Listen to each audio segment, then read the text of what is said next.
Hi అండి అందరికీ welcome back to లోకి వ్లాగ్స్. ఈరోజు రెసిపీ వచ్చేసి చాలా చాలా సింపుల్ అండ్ టేస్ట్ వచ్చేసి వేరే లెవెల్లో ఉంటుంది. అదేనండి పాలక్ పకోడీ. పాలకూర తిన్న వాళ్ళు ఎవరైనా ఉంటే ఇలా చేసి పెట్టండి, చాలా ఇష్టంగా తింటారు. ఎలా చేయాలో చెప్తే చూసేయండి.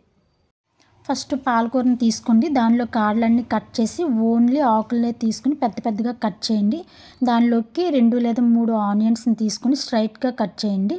పచ్చిమిర్చిని చిన్న చిన్న ముక్కలుగా కట్ చేయండి, ఎందుకంటే దీనిలో మనం కారం అనేది తీసుకోము. ఇప్పుడు పాలకూరని ఒక బౌల్లోకి తీసుకొని అందులో ఆనియన్, పచ్చిమిర్చి, 1 కప్పు వరకు శనగపిండి, 1.5 స్పూన్ వరకు బియ్యపిండి వేయండి. బియ్యపిండి అనేది ఇంకొక అర స్పూన్ పెంచుకున్నా పర్వాలేదు, ఎందుకంటే క్రిస్పీగా రావాలనుకుంటే కొంచెం బియ్యపిండి యాడ్ చేయండి. దానిలోకి వాము, జీలకర్ర, మీ టేస్ట్కి తగ్గ సాల్ట్ వేసుకొని మొత్తాన్ని ఒకసారి బాగా మిక్స్ చేయండి. మొత్తం ఆ పిండి అంతా ఆకుకు పట్టే వరకు మిక్స్ చేయండి.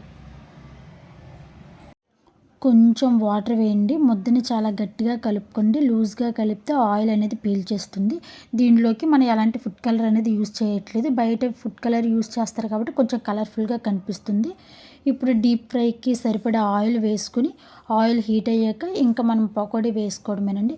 ఎక్కువసేపు ఫ్రై అవసరం లేదు, 3 మినిట్స్ వరకు అయితే సరిపోతుంది. వేడి మీద కాబట్టి మీకు పకోడీ అనేది మెత్తగా అనిపించవచ్చు. జస్ట్ 2 మినిట్స్ అయితే నెక్స్ట్ పకోడీ అనేది క్రిస్పీగా అయిపోతుందండి. నేను వీడియోలో చూపించిన విధంగా వేసుకోండి. ఆయిల్ అనేది మీద తుల్లుతుంది, జాగ్రత్తగా వేయండి. పకోడీ ఫ్రై అయినాక ఒక ప్లేట్లోనే 2 టిష్యూ పేపర్లు వేసుకొని దానిలోకి సర్వ్ చేయండి. ఎక్సెస్ ఆయిల్ ఉన్నా సరే పీల్చేస్తుంది. ఇదే విధంగా మీ దగ్గర ఉన్న ముద్ద మొత్తాన్ని వేసుకోండి.